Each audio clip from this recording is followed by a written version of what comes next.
Hey everyone! Hi, it's me, Mitchell James, and welcome back. This video I'm talking about Australia Decides, my own country. Just a few things to say.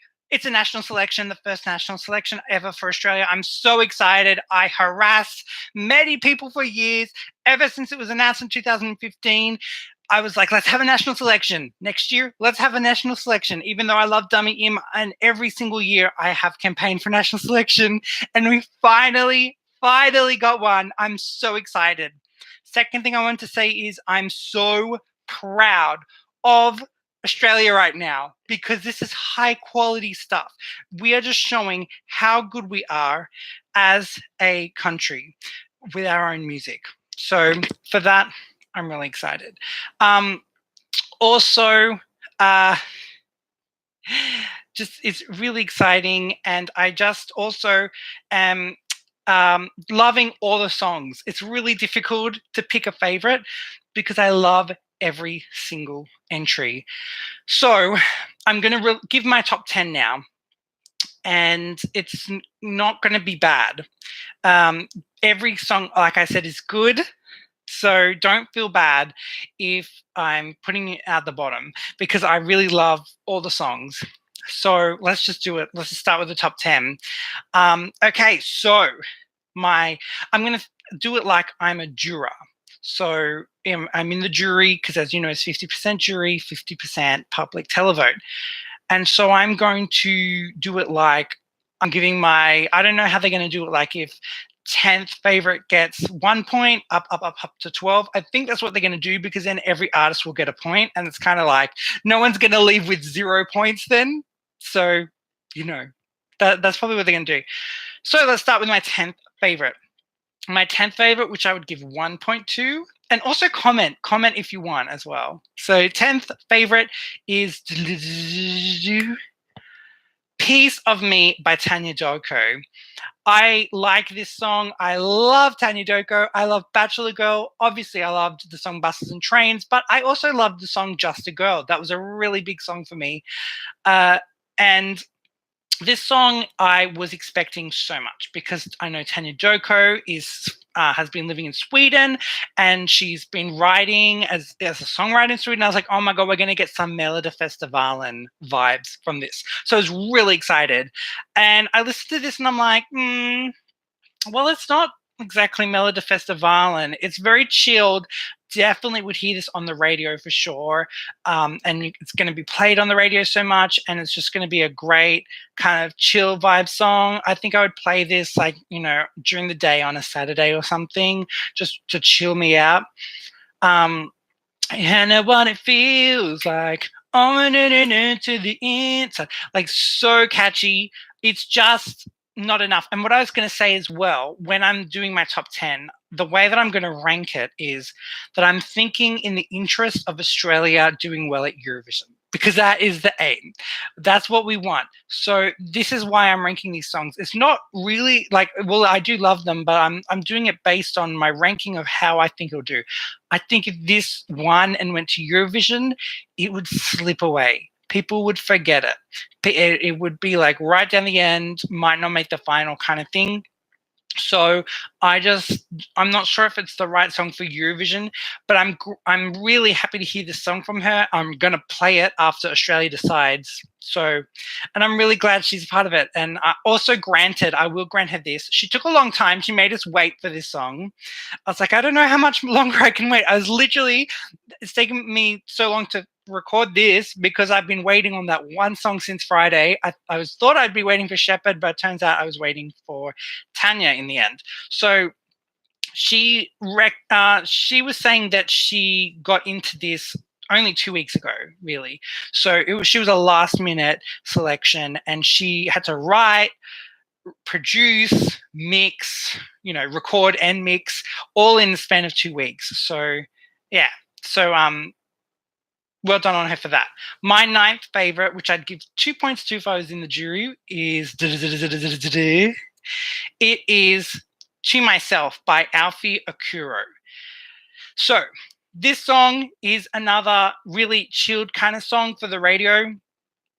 And I think he's great. I didn't know much about him until this because I'm not really a follower of The Voice Australia. All that I knew is that he was a voice winner. And so this is the first time I'm kind of being introduced to Alfie. What I liked a lot in his song is his style of light and shade. The song started off, it's such a dynamic song for him. He starts off really kind of like a low, kind of intimate level, and he's like, "How can I do this to myself?" Like he's talking one-on-one to me, and then it grows and grows and grows into like this kind of arena spectacular where he's like, crying his heart out to 10,000 people. I loved that. I thought he had great technical dynamic, was brilliant. This song, I have a problem with the way the song is written a little bit. Love the song though, but it's got very book standard song structure. It's like they got a book on how to write a perfect radio song. And they're like, okay, so you do this, you do this. The structure is so generic. To the point that someone from ESC Fan TV, my friend Tristan, told me that if you listen to this song and sing Whole Again by Tommy Kitten, it's got the same structure. I already heard We Got Love by Jessica Mauboy, which came 20th last year for Australia. So I was like, this song is super duper generic structure vibe. So I was a little bit turned off by that. But like I said, I can see this going to be played on the radio. They're going to play it like once every hour on Nova FM for weeks to come. So yeah, great song. For Eurovision, not so much. It kind of just is a little bit, falls under it's a little bit forgettable for Eurovision. So my 8th favorite, which I'm giving 3 points to, goes to Dust by Aydan Calafiore. Now, when I heard Aydan Calafiore was entering, I also didn't know much about him, but I watched a few videos to get an idea. And he gave me a vibe of like I said on ESC Fan TV, the kid from Junior Eurovision last year from Belarus, the song Time, I just thought that he was going to release a song like that. And which was good for Junior Eurovision. I was like, I don't know, it's going to be kind of generic, many pop songs going on like that at the moment with young guys. But this song is actually really good. I was listening to it. The first time I heard it, I was outside and I couldn't wait. I was like, I'm going to listen to it now on my break. And I was like, oh my God, this is really good. Oh, I love the production of the song. And it's like, the dance that is sweet Pandora. Oh, so good. Good melody. The more I think about it, though, the more I'm like, well, this is kind of like a mid-tempo song. It doesn't kind of like Crazy by Franka last year from Croatia. I'm not sure how well it would go. And I think maybe, again, people would kind of chatter when the song comes on. But I really like it. For Eurovision, I don't think if this one won for Australia and went to Eurovision, I'm not so sure the impact that it would bring. But really well done to Aydan. He surprised me with this song, and I'm a big fan of this song. Really, I'm gonna continue listening to this. My 7th favorite. Now, 7th, 6th, 5th. Oh, yeah, it's really difficult for me. But my 7th favorite, my 4 points, I'm gonna give to. I'm going to give it to Data Dust, another Dust song, Data Dust by Ella Hooper. I am so excited that Ella Hooper is representing or competing for Australia in Australia Decides. I am a huge Kearney-Nurse fan, but my cousin, Erin, shout out to Erin, she was and is Kearney-Nurse's biggest fan ever. Officially, I can verify that for you. She's such a diehard fan that I remember she used to have like there were like 2 separate editions of a single, like one song, or like a song and a few remixes and all that. But she would actually have 2 of the same singles in different editions. And I'm like, why do you have 2 singles? She's like, it's a different edition. I was like, makes sense. So that's how diehard she was. And she was, the thing is, Ella was really good with her fans. And I'm sure she still is. I remember from a memory when I was a young teenager, I went to Revesby to see Mtawarira perform, and we bumped into them actually before the show, and she had a full-on conversation. And I remember she was like, because I don't know, I think my cousin was like, oh, my singing teacher had to go at me for singing this way. And she's like, oh, F the singing teachers. Everyone said that I sing really, like I damage my voice, and I just don't give a F. And I was like, what? And yeah, but she's really cool. And yeah, so I was so excited. I didn't expect it. And so Dada Dust, I actually really, really like this song. I think that this song has the best message of the year. For Australia, anyway, for Australia Decides. I love the message of, because it's so different, like songs are about love or like inner strength. This song is like, I just want to not be seen online. I want to get off. I don't want to be online, and I don't want to have that digital footprint. The fact that even if we all decided the internet's not for us, our data is on there now, stored. And so these third parties can see all this and collect our personalities and what we like and who we are based on our data. And so it's like data just like big on data, like I really thought this was a great message, and it's such a grower. I may even bring it up a ranking because I just listen to it day by day. And I'm like, can we go where it doesn't stop us? And I love that there's like audience interaction with this. It's like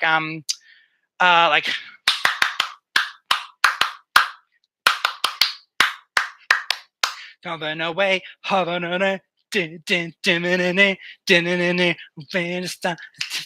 yeah, so I really into that. I really like this song. The music video, we're gonna call it a lyric video because it's just a little bit, like she's just walking around, she's like, look at me, I'm quirky and weird and dancing around the suburbs of Sydney. Like it's just so funny. But no, it's such a grower. If this went to Eurovision, I think it would have its niche of fans.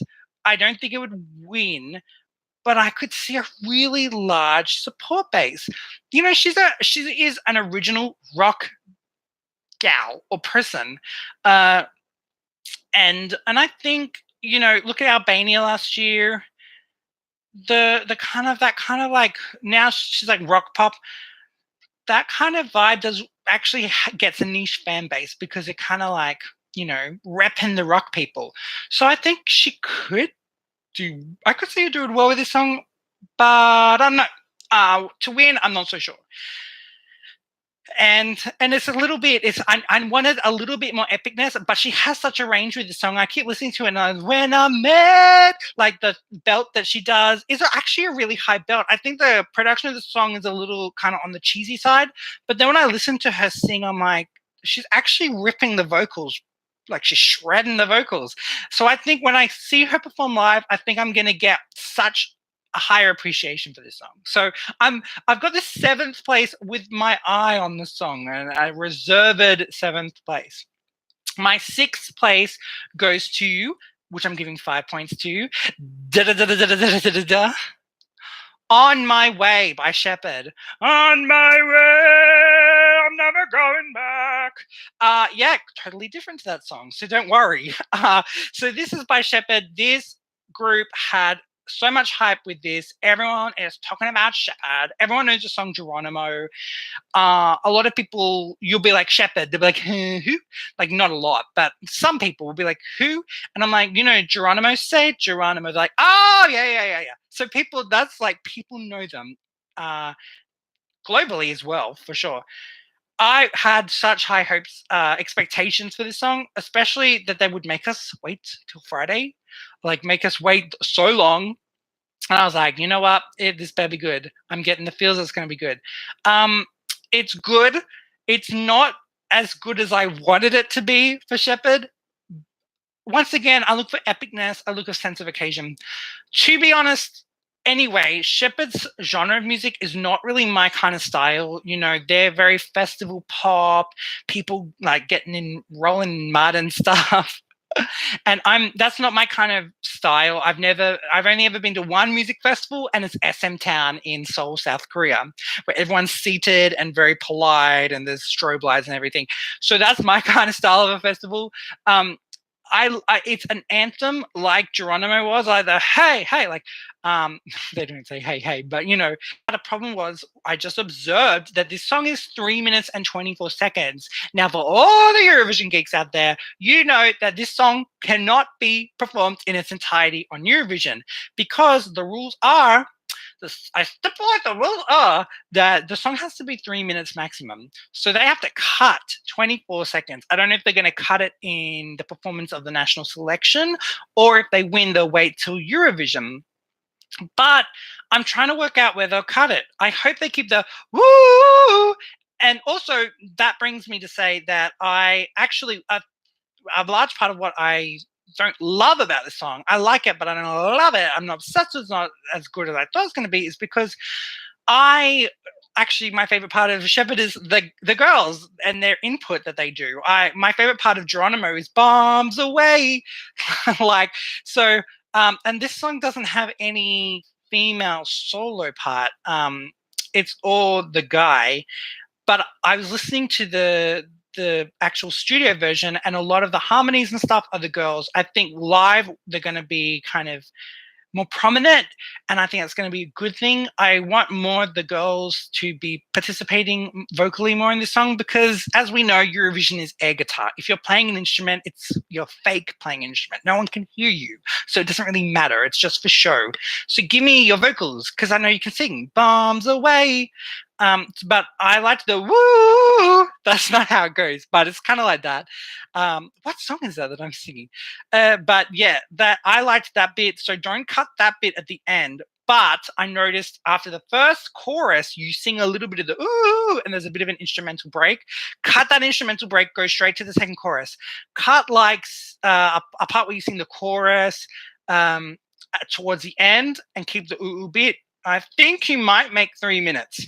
But yeah, I found that to be an issue. So what else? There was another thing I was going to say about On My Way. I'm on my way, on my way. Yeah, I'm not sure. Comments below as well. Let me know what you think. But yeah, so I'm going to go with my fifth favorite now, and I keep changing up fifth and fourth. It's just so difficult. These five, if any of these five won, I wouldn't be too mad. So I love 4 of these. I am obsessed with my favorite. So we'll get to that. My fifth favorite I'm giving 6 points to is This Is Not the End. I just had a mind blank. This Is Not the End by Mark Vincent. I disregarded Mark Vincent when they announced him. I was like, no, like it'll be right down the end.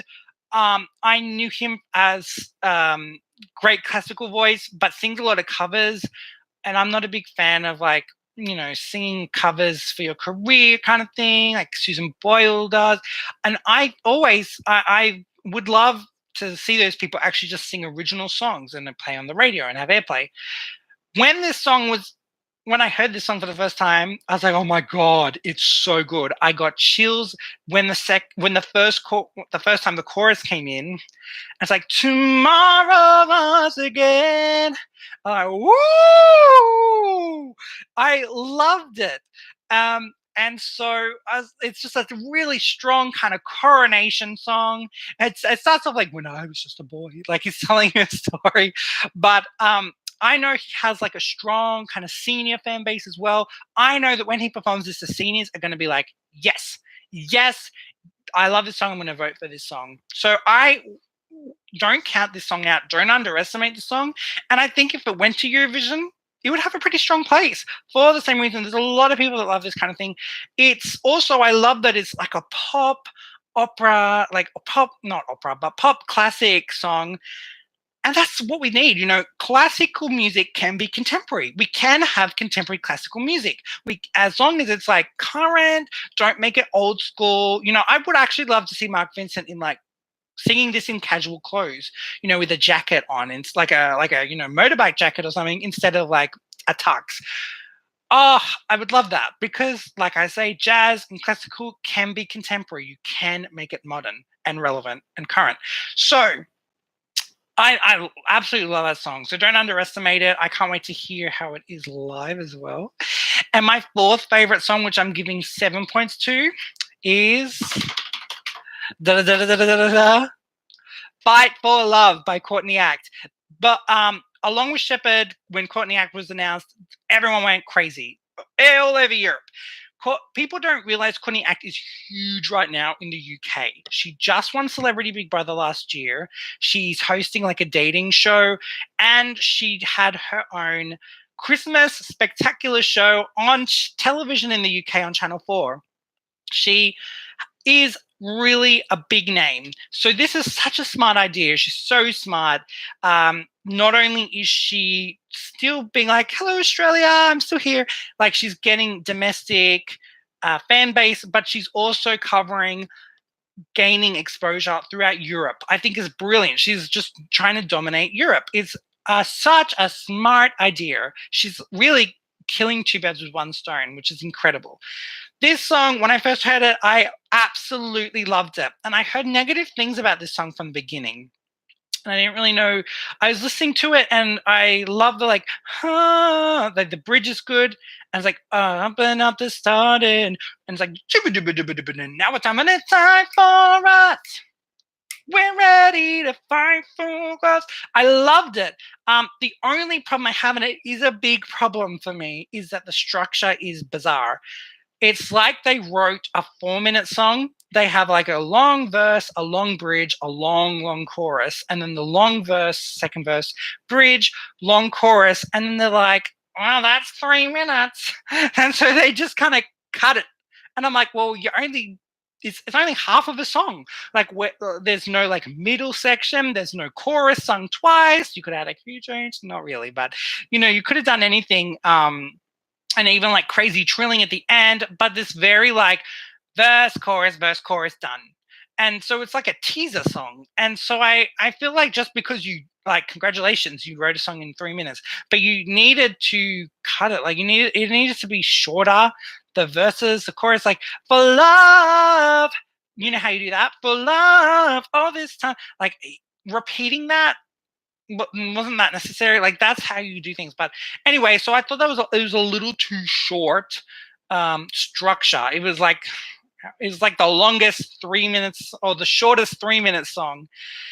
I know that this will be performed so well on the night. One of the best performances I know it's going to be. Courtney Act actually has an amazing voice. One thing with drag acts is that I have a problem because they dress up so beautifully. They're like the perfect female, and then they'll sing and they have a baritone voice. They turn into it's like singing you've got like this feminine icon singing like they're in a chamber choir. It kind of devalues the personality that they're representing. Courtney Act actually has a really high vocal range as Jacob. I mean, not Jacob, as Shane Jacob, Shane J. And so that's really beneficial as the character of Courtney. She has such a high vocal range that she actually just sings like a natural woman. And I think that's a really incredible skill, especially for a drag act. That's why she's like high in demand, because none of the other drags can pull that off like Courtney. So I think it's a really great thing, and she's been trained technically from a very young age by a lot of people. And so yeah, I think that's one that's it's interesting because her name was huge when it came out. Then the song came out and everyone's like, yeah, don't like the song. I think when she comes and performs this on Saturday, it's going to be the song that everyone's talking about again. She'll have that little time. I don't know if the LGBTQ community will quickly pick up the phone and vote. But I know that that's going to get a lot of talk again. And yeah, people are going to be like, oh yeah, that song was actually really good. Okay, so my third favorite, which I'm giving 8 points to, goes to... sorry. It goes to... Take my soul... Take it all, oh, set me free, and leave me be.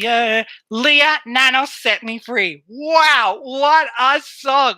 What a crazy thing to happen. I did not expect this kind of outcome. When I first heard that the singer was Leea Nanos, I was like, Leea who? I didn't know. and they said it was a wildcard entry. I listened to some of the songs. I listened to Unstoppable. And from the moment this song came out, I was like, I surrender. Dibba, dibba, dibba. I'm like, third place. Third place. I absolutely love this song. I'm moving along with you singing, telling the story. I love it. She is 16. She has said that she is like loves R&B and she's an R&B singer. That's what she wants to inspire to. I still say she gives me the Charlotte Church vibe, which is a compliment for sure. And I can see her passion and appreciation for it. I love her style. I love this song so much. When I first heard it, I was like, yeah, it's good. Like I said, I was drawn to it. The chorus was good. And then my friend Martin was playing this song on Let Me Be the One radio station in the UK, and I was listening to his radio show, and this song came on the radio. And like with radio, with the transmissions and the frequencies and what have you, and all that kind of stuff, it's just it always sounds different on the radio. With this song on the radio, with if you had the dial on slightly, this song sounds so good, even better on the radio. I was like, oh, it just fits well. It has a perfect place for the radio, and I really love this song. And the more I hear it, the more I just love it. And I know she has a great voice, and she can really she's great at interpreting lyrics as well. She kind of just latches on to every word she sings. And I know from that song that she's still got more to give. And if Leea gets any pointers, I hope she gets in that last chorus, just go crazy, because I had a little glimpse. It's like, take it all, set me free. And yeah, take it all. I love all that. Just go crazy with the riffs and everything at the end. Please just let it rip and you'll be great. I am assuming pyrotechnics with the lights going crazy with this song. It's just going to pierce through the heart with a lot of people. Just so good. Really good. So my second favorite, my top two is, I'm giving 10 points to this. Zero Gravity by Kate Miller-Heidke. Kate Miller-Heidke, international people. Learn that name because you might need to know it for a very long time. Zero Gravity, what a song. When I heard Kate Miller-Heidke was announced as a contender, I had high hopes. I had big expectations, and I was only not expecting. I was demanding her to deliver, and she delivered. It's such an incredible song. I'm so proud of this song that she's released, Zero Gravity. Where to start? I love it. It brings out the quirkiness in her. It shows her classically trained voice, her pop sound, her alternative sound, everything. I love it. It's like, and it's like Zero Gravity, and then it goes into operatic voice, and then I was like, oh my god, this is so cool. We're moving, and it's like, bum bum bum, hey you, bum bum bum bum bum bum bum bum bum bum bum. Oh, it's so good. Oh, I was like, bum bum bum. Oh, it's so good. I think it would just do amazing in Eurovision. The only reservation I have is that I have said this before, but Kate Miller-Heidke, I'd kind of categorize her as a mix of Alina from Estonia last year, the operatic, and Netta, who won last year from Israel. And got the quirkiness and the classically trained all together. The only thing is I'd have the problem is that people might think that another Alina, but it's totally different. This is classic with pop. We've never heard this kind of style in Eurovision before. And I think that it's really good. And I think that people need to hear the combination of it. And this moves as well. This goes from a number 6 to a number 10. So many high notes and everything. Oh, it's incredible. I am just I'm so proud of this song. It's so great. You could hear this on the radio. You could hear it performing at like a conservatory. You could see this on Eurovision so well. I can't wait to hear it on the night because I know she's going to perform as well. She's a really busy person. She's written the music for the musical, the original music for the musical Muriel's Wedding Australia. Big film, if you know it, and it was on in a smaller theatre last year in Sydney. It's transferred to a really big theatre in Sydney this year, starting in, I think, July. So I have a feeling that she'd be hard working with that, at least doing consultations for that. And she's going to be doing Eurovision at the same time. Oh, wow. So power to her. Which leaves my favorite, my ultimate song for Australia Decides. My 12 points, my 12 points goes to... Well, you know it already. It's Happy 2000 whatever by Electric Fields. Wow. I don't want to use the J word. I might have to beep this one out, but what a journey Electric Fields has had. When this was announced, I actually, when all the artists were announced, I kind of shared videos to people like on Facebook, my friends and my like viewers. Just little highlight clips, like I showed Kate Miller-Heidke singing Words. Everyone check Words out, great Kate Miller-Heidke song, and Geronimo and all that. And I showed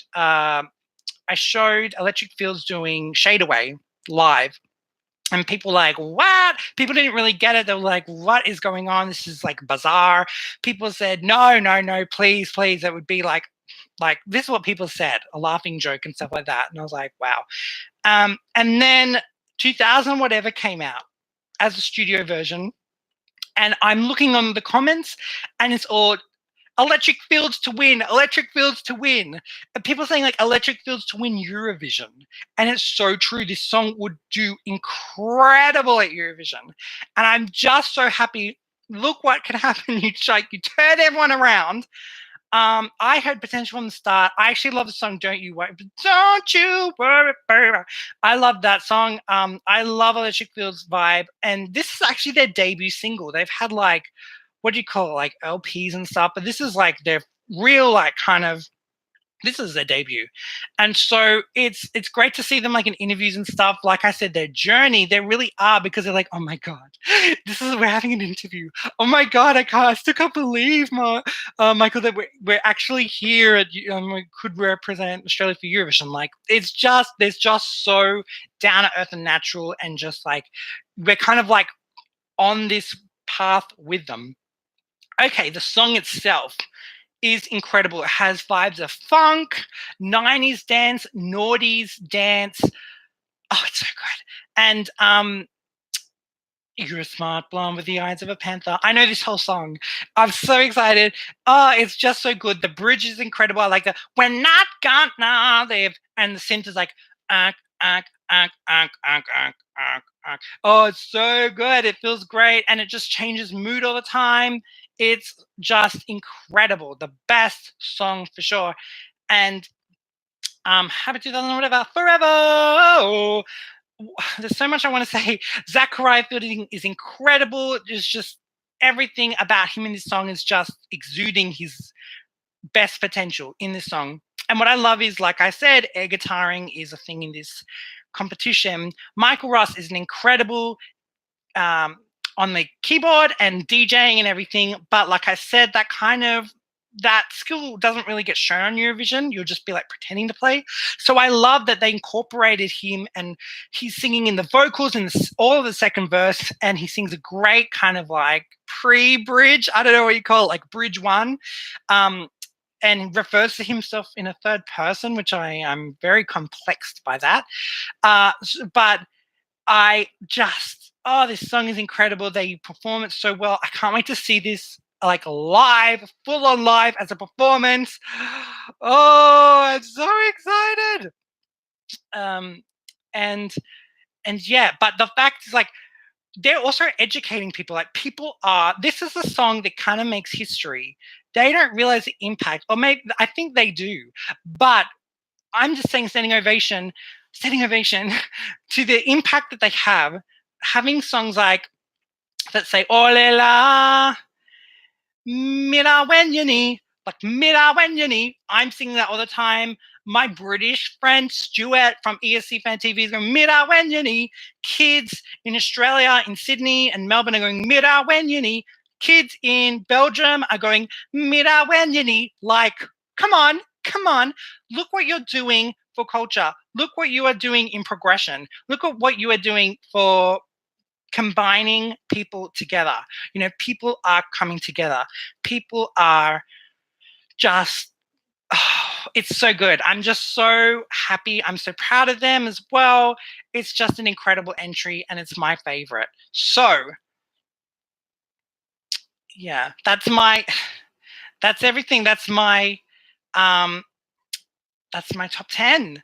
And good news is that I am going to go to the Gold Coast. Very excited to go to the Gold Coast to see Australia Decides in person. And also, I am going to go to the unaired jury so I can get all the deets and the goss. And I'm going to come back and report to you how everything was and my take from the jury, if I change my ranking and stuff like that. Also, I'm going to do a video on how to vote as a televoter and the power that you can have as a televoter, because a lot of people vote the wrong way.